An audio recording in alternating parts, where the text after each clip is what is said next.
What's up, beautiful people? It's your girl Christy Mack, and I'm back with another video. In today's video, I'm going to be talking about the removal of the fistula. So do not remove your fistula until you watch this video until the end. So if you guys know anyone that could benefit from these types of videos, please go ahead and share with them. And if you're new to my channel, what's up? Take a moment to hit subscribe to be notified when I post my next kidney video. All right, guys, let's go ahead and get started. So a subscriber actually messaged me the other day and asked me what my thoughts is on them removing their fistula. I guess they tried to make an appointment and the doctor said absolutely not. They were not encouraging. So I kind of want to go over why I agree with the doctor and give you some pros and cons. And let's just have a little bit of discussion because you guys already know that I had mine removed. I do not have a fistula anymore. There's no more pumping and all of that. As you can see, my doctor did an amazing job. There's no lumps, no humps, nothing on my arm. So I'm speaking from experience. And again, I am not a professional, you guys. This is just my thoughts on why you should not remove your fistula right away.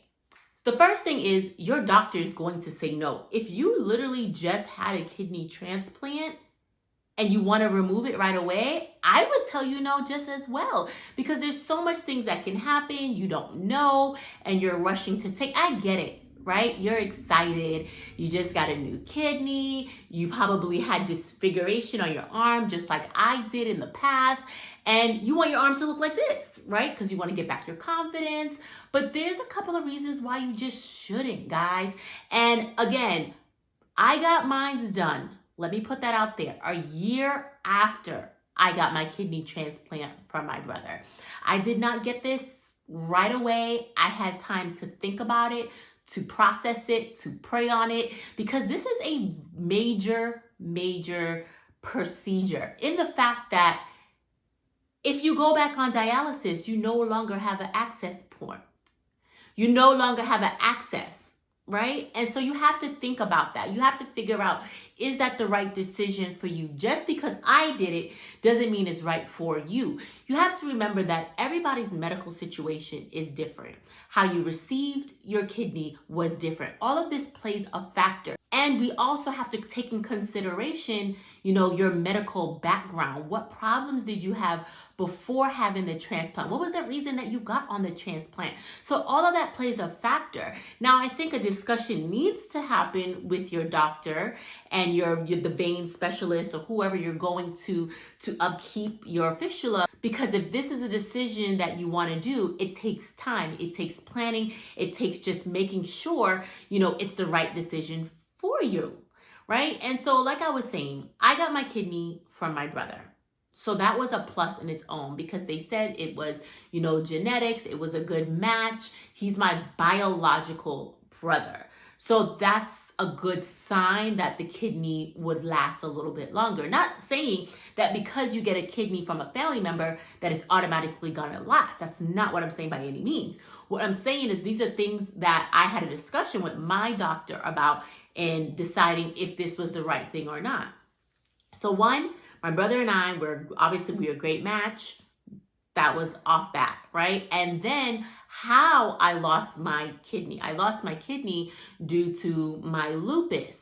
Now, the good thing about this is that if you control the lupus, your kidney should be okay, right? And so that's a plus. So they were like, okay, because the medications, the Cellcept, the prednisone, all of that helps quiet down the lupus. And that's what you want. You want your lupus to be as quiet as possible so you can continue on life, because I didn't have any kidney issues beforehand. I never experienced any of that. So this came into play after the fact. So my doctor said, okay, well, the kidney came from your brother. If the lupus is under control, you should be okay. And what kind of lifestyle do you have? I'm not a drinker. I'm not a smoker. And, I don't do no daredevil stuff. And, I'm not putting myself in harm. I'm just a common girl from the block that, is trying to live right and do everything by the book. So I think pretty much I fall into the category of you could go ahead and get this. Now, again, I waited a year because I needed to know, right? I needed to know that this was going to last me. But not only that, if you guys go back into, my older videos and you see when I had all intentions of keeping the fistula at first.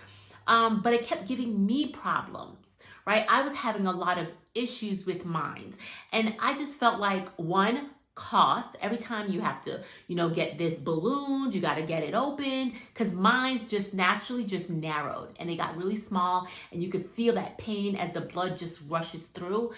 Oh my God, guys, that just takes me back. It's so painful and I could not take it anymore. So I kept coming in, you kept having to spend money, you kept having to do things, and there's just a real inconvenience to my lifestyle. But also my doctor, also my vein, the guy that I went to do like opening of the vein, he actually said, don't worry about it, Chrissy. Why? Because I can find you another spot. You're young, go out, live your life. And so that made me confident in that decision. But I couldn't just make that decision, with just him alone. I have a whole transplant team that I need to consult, and you should just as well. So in that situation, this particular person, their transplant team said no, because you literally just got the transplant.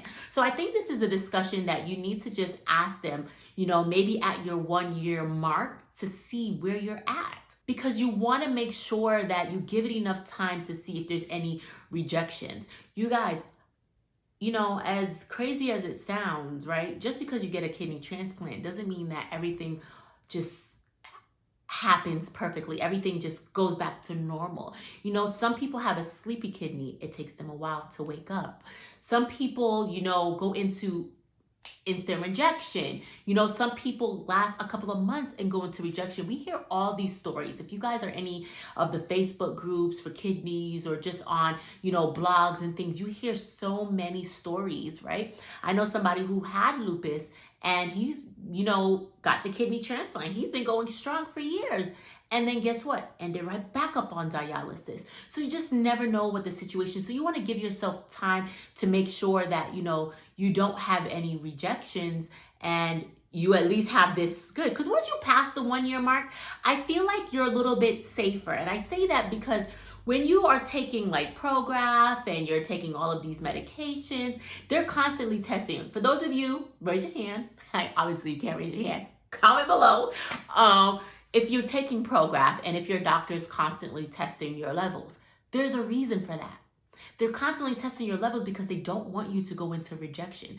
They don't want this kidney to fail. So they need to make sure that these numbers are, at the baseline where it needs to be. Because if you're anything like me, and you guys have watched some of my videos, is that sometimes my number got too high. They said, nope, I need you to decrease that Prograf. Or it's too low. Nope, I need you to increase. So that first year is a lot of fluctuation, trying to figure out what's good for you, how your body reacts to this new kidney. So I wouldn't, like I said, I wouldn't make those decisions right away. And another reason is because you're now healing. You guys, getting a kidney transplant is a major surgery. It's not like a little, you go in, you get out. No, this is a major surgery, and you get cut. I wish I could, if I didn't have this jumpsuit, I would stand up and show you guys my stomach, because it looks fabulous, right? You can't even really tell that cut either. I had some amazing doctors, guys. I'm not gonna lie. I had some great doctors, but also did I stress, listen, don't leave me with any scars. But, and I also did things to lighten up that area just as well. But that's another video for another time.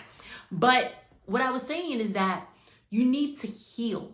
And it takes time to heal. You're going to be in a lot of pain, abdominal pain, just not feeling good sometimes, getting adjusted to the medication. You might have certain reactions to the medication. So it's a lot going on in your life already. So why put yourself in that situation to get that fistula, you removed or tied off in the beginning stages? No, give yourself time. You want to heal properly. You want to make sure everything is going on. This is why I wanted you guys to watch this video to the end, because I don't want you to be misinformed. I don't want you to go out there and do something drastic that you're going to regret. I want you to sit down, create a plan. If you see like, man, Chrissy got hers removed, I want that one day. Create a plan. Talk to your doctor. Say, hey, doc, I want to get my fistula removed, but not right now. I know I'm in the beginning stages of my, transplant, but I'm thinking maybe about a a year and a half, maybe even 2 years in. And I want us to work together on accomplishing that. I want you to monitor my labs. I want you to see where I'm at. I want you to tell me, do you think I'm a right candidate? No doctor off rip is gonna say, yes, go ahead and remove your fistula. No, they don't, because they always think of, not trying to be mean, but they always think of the negative, right? Well, what if you go into rejection? What if you lose your kidney? But what if I don't? What if I live a good, healthy life? What if I can not have this fistula and I can lift again, I can play with my kids, and I can take a blood pressure on this arm and take blood off of this arm? What if I can do all that again, right? So don't let your doctor discourage you from not getting your fistula removed. I think it's your body and it's your choice. I tell you guys all the time to make sure that you're an advocate for your own health, right? They can only suggest things. You are the ultimate factor in what happens to yourself. Again, take control. Don't just sit down and let somebody tell you. Explain to me why you think I shouldn't remove that. Okay. And have a rebuttal. Talk to them about it. You done your research. You know what you're looking to accomplish. And they have to do it, right? If it aligns, if it makes sense, if you don't have any issues, brewing, if you're just a good candidate to have it removed. Again, I don't suggest this for everybody. What I did is my decision. May not be for you. So overall, guys, I want to hear about your experience. Have you even recommended this to your doctors? What is your plan? And when you talk to your doctors about that, because you just can't go in, willy-nilly. You need to go in with a plan, right? Like, talk to me about your fistula. Have you had any issues with yours? Do you want yours removed? If you don't, you want to keep it. Why? Let's have some discussions in the comments. I really want you guys to take a moment and let's chat it up. You guys already know how I am. You guys are my family. I love you guys. And I'm here to support you. I never not answer you guys. So comment below, shoot me a DM. Let's talk about it. I'm going to try to be the best guide. And that's what I want, right? I feel like, I'm here to minister to you guys, to show you guys through my experience, explain what I've been going through. And I hope that these videos help someone out there. All right, guys, I love you guys. I appreciate you guys. Don't forget to follow me on all social media. We got TikTok, we got Pinterest, we got Facebook, we got Instagram. We have something for everybody. So if you're not on one platform, you can find me on the next at Chrissy Mac. All right, guys, I'll see you guys next time. See you guys next time.